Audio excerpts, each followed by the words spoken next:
এই বয়সে যারা অঙ্কে ফেল করে তাদের বেশি কাছে ঘেঁচতে নেই। Get out, get out.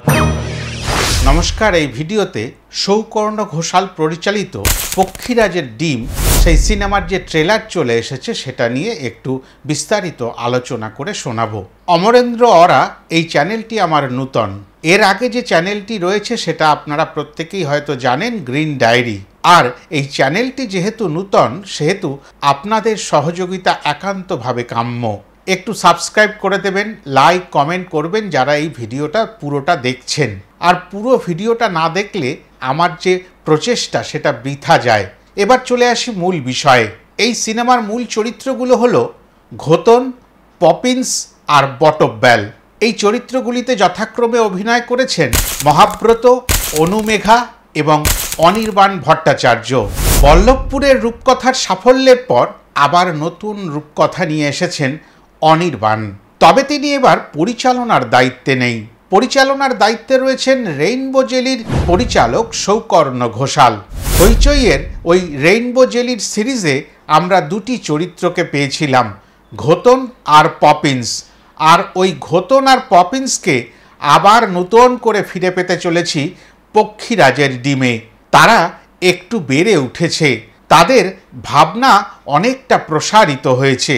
তবে সমস্যা একটা জায়গায়, ঘোতন অঙ্কে মোটেই ভালো না।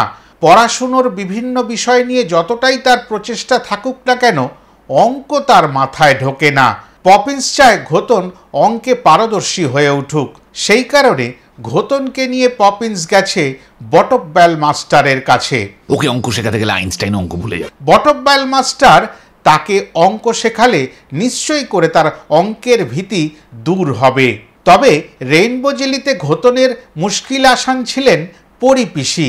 আমার নাম তো পরিধর, তা তুমি আমায় পরিপিসি বলে ডাকতে পারো। এখানে কিন্তু ইউএফওর রেখে যাওয়া ওই পক্ষীরাজের ডিমখানি।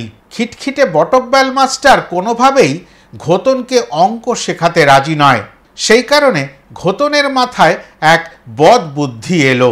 বুদ্ধিখানি এরকম, ইউএফওর মন্দিরে ইউএফওর রেখে যাওয়া পক্ষীরাজের ডিমখানি ঘুষ হিসাবে বটব্যাল মাস্টারকে দেবেন। কিন্তু ওই ঘোতন অঙ্কে কতটা কাঁচা সেটা দেখাতে গিয়ে চট করে যে একটা মার্কশিট দেখানো হলো, সেটি কিন্তু আদতে ঘোতনের নয়, সেটা ওই বটব্যাল মাস্টারের, যেখানে তার নাম লেখা রয়েছে। বটব্যাল মাস্টারও অঙ্কে বড় কাঁচা ছিলেন। দশম শ্রেণীর ওই মার্কশিটে সেটা পরিষ্কারভাবে ধরা পড়ছে। ভূগোলে বেশ ভালো নম্বর, আর ফার্স্ট ল্যাঙ্গুয়েজে মোটামুটি, এছাড়া সব বিষয়ই ফেল।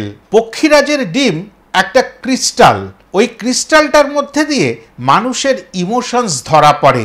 আপনি বলছেন এই প্রিজমটার মধ্যে দিয়ে ইমোশন দেখা যাচ্ছে? এইটা জানার পরে বটব্যাল মাস্টারের বিজ্ঞানী সত্তা একেবারে জেগে ওঠে।